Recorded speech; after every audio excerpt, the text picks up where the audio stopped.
पादगंगा स्नानं संप्रोक्षं समर्पयेंगे।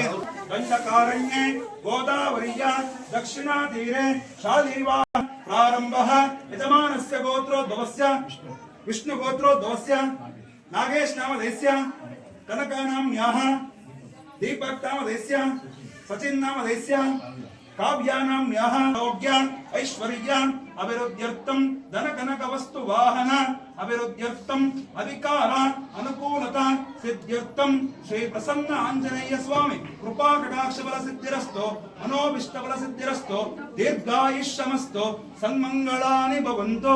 यजमानस्य गोत्रोद्भवस्य नाम नक्षत्रेण प्रशांत नामधेयस्यानां श्री प्रसन्न आंजनेय स्वामी कृपा कटाक्ष बल सिद्धिरस्तो सन्मंगलानि भवन्तो।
धनम धान्यम भद्रलाभम शतसंवत्सरं दीर्घामायुः सीताराम शुंभक्षेत्र गवस्थे प्रसन्न आंजनेय स्वामी अनुग्रह ಈ ಕಡೆ ನೋಡಿ ಸುಮ್ಮನೆ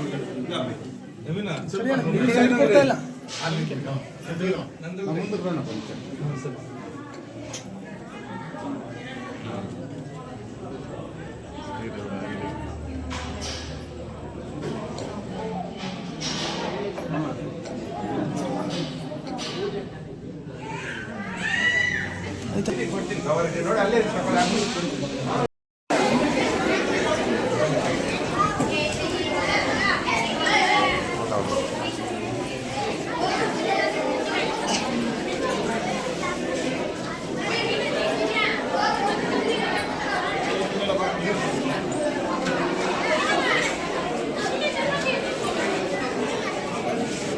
ನಿಮ್ಗೆ ನೋಡಿ ಎಂತ ಅದೃಷ್ಟನ ಸಾಹೇಬ್ರ ಬಂದು ನಿಮ್ಗೆ ಊಟ ಪಡ್ತಾರೆ.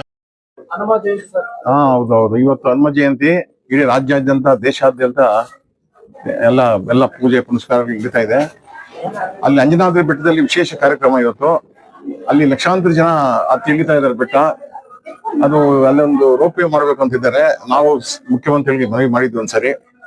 ಅದೇ ತರ ಇಲ್ಲಿ ನಮ್ಮ ಆಂಜನೇಯ ದೇವಸ್ಥಾನಗಳು ಬಹಳ ಇದೆ ನಮ್ಮ ಮುಳಬಾಗಿಲು ಕ್ಷೇತ್ರದಲ್ಲಿ. ಎಲ್ಲಿ ಇದು ಇದೆ, ಆಮೇಲೆ ಆದಿ ಆಂಜನೇಯ ಇದೆ, ಆಮೇಲೆ ನಮ್ಮ ವಿಶ್ವವಿಖ್ಯಾತ ಮುಳಬಾಗಿಲು ಆಂಜನೇಯ ಇದೆ, ಗೊತ್ತಲ್ಲ, ದೊಡ್ಡ ಆಂಜನೇಯ. ಸೊ ಹಿಂಗಾಗಿ ನಮ್ಮ ಮುಳಬಾಗಿಲು ಕ್ಷೇತ್ರದಲ್ಲಿ ಅನೇಕ ಪುಣ್ಯ ಕ್ಷೇತ್ರಗಳಿದ್ದಾವೆ. ಆಂಜನೇಯಂದು ಬಿಟ್ಟು ಬೇರೆ ಕುರುಮಲೆ ಇದೆ, ಗರುಡ ಟೆಂಪಲ್ ಇದೆ, ರಾಮಲಿಂಗೇಶ್ವರ ಇದೆ, ಸೋಮೇಶ್ವರ ಟೆಂಪಲ್ ಇದೆ. ಹೀಗಾಗಿ ಇದು ನಾನೊಂದ್ಸಲ ಪ್ರಪೋಸ್ ಮಾಡಿದ್ದೆ ಮಿನಿಸ್ಟರ್ ಆಗಿದ್ದಾಗ, ಇದನ್ನ ಟೂರಿಸ್ಟ್ ಸೆಂಟರ್ ಮಾಡಬೇಕು, ಇಲ್ಲಿ ಟ್ಯಾಕ್ಸಿಗಳು ಓಡಾಡಬೇಕು, ನಮ್ಮ ಬಸ್ ಸ್ಟ್ಯಾಂಡ್ ಇಂದ ಎಲ್ಲಾ ಕಡೆಗೂ ಪ್ಯಾಕೇಜ್ ಮಾಡಬೇಕು, ರೇಟ್ ಫಿಕ್ಸ್ ಮಾಡಿ ಅಂತ. ಅದು ಆಗ್ಲಿಲ್ಲ, ಅಷ್ಟಕ್ಕೆ ನಿಂತೋಯ್ತದು. ಈಗ ಇರುವಂತವ್ರು ಯಾರಾದ್ರೂ ಮುಂದೆ ಅದನ್ನ ಜವಾಬ್ದಾರಿ ತಗೊಂಡು ಮಾಡಬೇಕು. ನಾನು ಶುಭ ಕೋರ್ತೀನಿ ಈ ಒಂದು ಹನುಮ ಜಯಂತಿ ಪ್ರಯುಕ್ತ ನಮ್ಮ ಸಮಸ್ತ ಮುಳಬಾಗಿಲು ಜನತೆಗೆ, ಇಡೀ ರಾಜ್ಯದ ಜನತೆಗೆ ಒಳ್ಳೇದಾಗ್ಲಿ, ಚೆನ್ನಾಗಿ ಬೆಳೆ ಎಲ್ಲ ಆಗ್ಲಿ. ಒಳ್ಳೆ ಮಳೆ ಬಂದಿದೆ ಈ ಸಾರಿ, ಬೆಳೆಗಳು ಚೆನ್ನಾಗಿದೆ. ನಾನು ಅಲ್ಲಿಂದ ಬರ್ತಾ ಬೆಂಗಳೂರಿಗೆ ನೋಡ್ಕೊಂಡ್ ಬಂದೆ. ಸಮೃದ್ಧಿಯಾಗಿದ್ದಾರೆ ಜನ. ಇದೇ ತರ ಏನು ತೊಂದರೆ ಇಲ್ದಂಗೆ ಆಯ್ತು. ಆಂಜನೇಯ ಎಲ್ರಿಗೂ ಶಕ್ತಿ ಕೊಟ್ಟು ಅವ್ರ ಜೀವನ ಶೈಲಿ ಬದಲಾಗ್ಲಿ, ಎಲ್ಲ ಚೆನ್ನಾಗಿ ಬದುಕಲಿ, ಬಾಳ್ಲಿ, ಅಣ್ಣ ತಮ್ಮಂದ್ರ ತರ ಎಲ್ಲ ವಿಶ್ವಾಸದಿಂದ ಕೂಡಿ ಸಂತೋಷದಿಂದ ಇರ್ಲಿ ಅಂತ ಹೇಳ್ತಾ ನನ್ನ ಮಾತು ಮುಗಿಸ್ತೀನಿ. ಜೈ ಹಿಂದ್, ಜೈ ಕನ್ನಡ.